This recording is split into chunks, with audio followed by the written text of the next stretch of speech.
कार्तिक मास भी आ रहा है, उसी में हम लोग चल भी रहे हैं, तो कुछ कार्तिक मास के नियमों का एक बार श्रवण कर लिया जाए। श्री स्कंद पुराण से कार्तिक मास महात्म्य को आपके सामने प्रकट करते हैं। श्री स्कंद पुराण में वेद व्यास जी महाराज कह रहे हैं कि मासानां कार्तिका श्रेष्ठो देवानां मधुसूदना तीर्थम नारायणाख्यम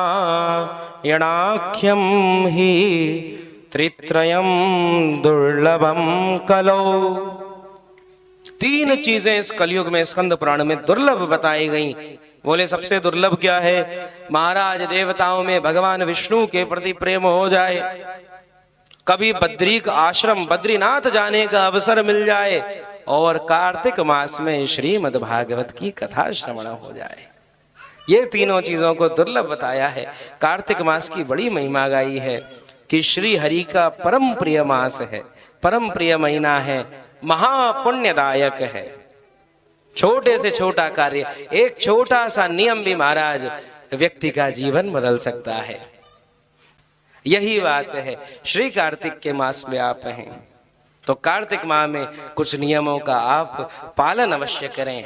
श्री स्कंद पुराण में वर्णन आया है, अन्नदान का बड़ा महत्व है। प्रतिदिन निश्चित संख्या में तय कर लीजिए कि आज 24 माला करेंगे, 16 करेंगे, 8 करेंगे, 1 करेंगे, पर निश्चित संख्या में, संख्या को निश्चित कर लीजिए और फिर वैसे भगवान की माला करिए। अन्न का दान हो पाए तो अन्न दान करिए। प्रतिदिन भगवान श्री वाके बिहारी जी, श्री राधा रमण जी, श्री राधा वल्लभ लाल जी के दर्शन का नियम बनाइए। कार्तिक मास को सुलभ करिए। और जैसे श्री वृंदावन नाम है, यहाँ श्री ब्रज की भूमि पर तुलसी का वृक्ष लगाइए, आंवले आदि का पेड़ लगाइए। स्कंद पुराण में बड़ी महिमा गाई गई है। जो महाराज तुलसी के वृक्ष का रोपण कर देता है, उसके यहाँ साक्षात श्री की कृपा हो जाती है, श्री किशोरी की कृपा हो जाती है। इसके उपरांत आगे कहा गया कि भागवत सुनने और उसका अध्ययन करने का बड़ा महत्व है।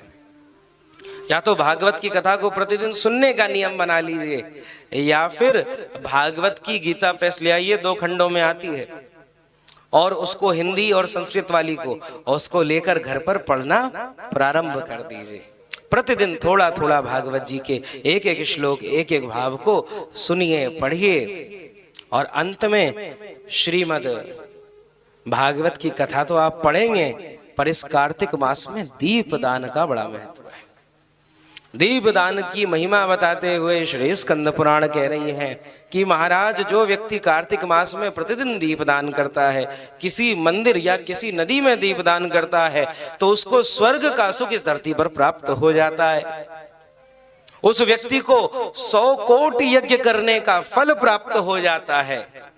और महाराज पद्म पुराण में वर्णन आया है, भगवान श्री कृष्ण, श्री राम, श्री हरि के सामने अगर घी के दीपक को जला दिया जाए, कार्तिक मास में प्रतिदिन का ये नियम लिया जाए, संध्या वेला पर घी का दीपक ठाकुर जी के सामने जलाएं, तो महाराज उसको साक्षात भगवान के लोक की प्राप्ति होती है, वैकुंठ लोक की प्राप्ति होती है।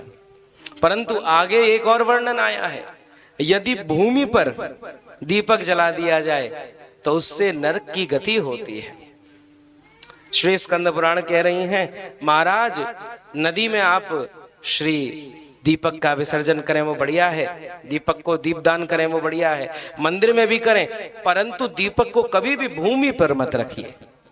उसके नीचे पुष्प आदि रखिए, उसके नीचे अक्षत आदि रखिए, क्योंकि दीपक को यदि हम भूमि पर रखते हैं तो देवी भागवत एवं पद्म पुराण में ऐसा वर्णन है कि उस व्यक्ति के सारे पुण्य क्षीण हो जाते हैं। पतो चले महाराज बनने तो चले थे राम सिंह, पर श्याम सिंह भी ना रह पाए। अच्छा काम करने चले थे, पुण्य प्राप्त करने चले थे, और घोर पाप कर बैठे। अंत में शास्त्र में वर्णन आया है कि न कार्तिक समो मासो न कृतेन समम युगम न वेद सदृशम शास्त्रम न तीर्थम गंगा समम। कार्तिक मास के जैसा अन्य दूसरा कोई महीना नहीं है, सतयुग के जैसा और कोई पवित्र युग नहीं है, महाराज वेद के जैसा अन्य कोई शास्त्र नहीं है, और गंगा जी के जैसा कोई अन्य तीर्थ नहीं है। प्रेम से बोलिए श्री वृंदावन बिहारी लाल की जय हो।